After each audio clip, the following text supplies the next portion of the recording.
ফিলিস্তিনে উত্তাপ ইসরায়েলি আগ্রাসনের প্রতিবাদ এবং স্বাধীন ফিলিস্তিন রাষ্ট্র গঠনের দাবিতে ইসলামী আন্দোলন বাংলাদেশ ঢাকা মহানগর উত্তর দক্ষিণ থেকে আয়োজিত আজকের এই বিক্ষোভ মিছিল পূর্ব সমাবেশে এখন সভাপতির বক্তব্য রাখছেন ইসলামী আন্দোলন বাংলাদেশের সহকারী মহাসচিব এবং ঢাকা মহানগর দক্ষিণের সংগ্রামী সভাপতি সংগ্রামী জনতা মৌলানা মোহাম্মদ ইমতিয়াজ আলম।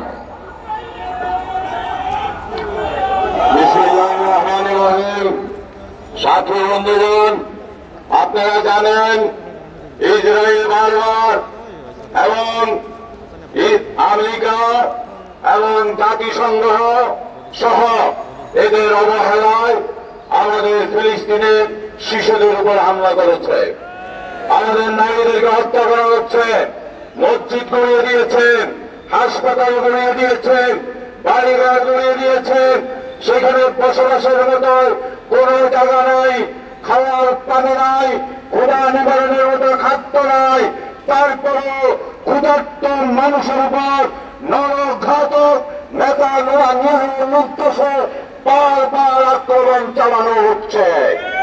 গত কয়েকদিন যাবৎ মিশরের মধ্যস্থতায় কায়রোতে একটি আলোচনা চলছিল।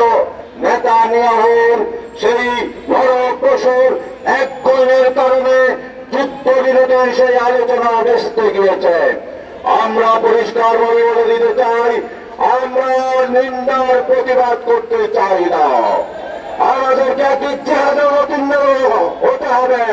ফিলিস্তিন রক্ষার জন্য ফিলিস্তিনের বাইরের ত্রাণ প্রয়োজন নাই, তাদের অস্ত্র দরকার।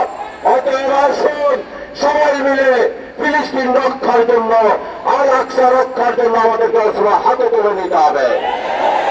বাংলাদেশ সরকারকে বলতে চাই, অ্যাকসেপ্ট ইসরায়েল বাদ দিয়েছেন, আমরা প্রতিবাদ করেছি। প্রধানমন্ত্রী বলেন আপনি নাকি ফিলিস্তিনের পক্ষে বলেন, উপরে উপরে বলবেন, তলে তলে খাতির করবেন, এটা হতে দেওয়া যায় না। মানুষ বুঝে ফেলেছে, উপজেলা নির্বাচন করেছেন, সংসদ নির্বাচনের মতো উপজেলা বর্জন করেছে। অতএব আপনি প্রধানমন্ত্রী একজন বর্ধিত প্রধানমন্ত্রী হিসাবে স্বীকৃতি পেয়েছেন। সাথী বন্ধুগণ, ইসরায়েলি পণ্য আর বয়কট নয়, আমরা ইসরায়েলি পণ্য বাংলাদেশে নিষিদ্ধের দাবি জানাচ্ছি। সৌদি আরব, জর্দান, আরব আমিরাত সহ মিশর, কুয়েত যারা ইসরায়েলের চতুর্দিকে আছেন, আমরা তাদের কাছে দাবি জানাই, ইসরায়েলকে অনুরোধ করা লাভ হবে না।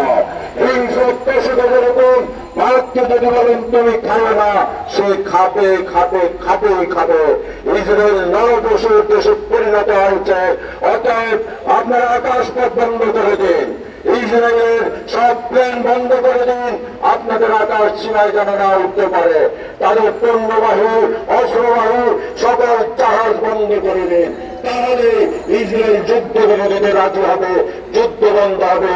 সবাইকে ধন্যবাদ। আসসালামু আলাইকুম ওয়া রাহমাতুল্লাহ।